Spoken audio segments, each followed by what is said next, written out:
ว้ามื้ออื่นสิได้ไปฉีดวัคซีนเลยได้เนาะมื้อได้ประสิทธิ์วัคซีน4 เดือนในน้ำมนต์วัคซีน4 เดือนเด้นี่เนาะพี่น้องเอ้ยเนาะเอาทำจำลองฉีดเบิ่งดูเรียนนี่จำลองในมือเนาะสิไปฉีดวัคซีนปื๊ดเลยนี่ไปจี๊ดเลย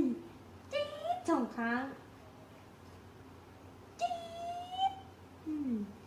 จี๊ดไอ้ห่ามันต้องห้องได้เลยจี๊ด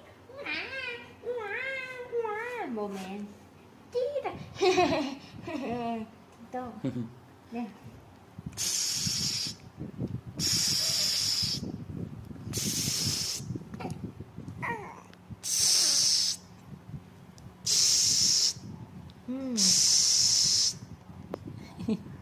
มื้ออื่นเจ็บเจ้า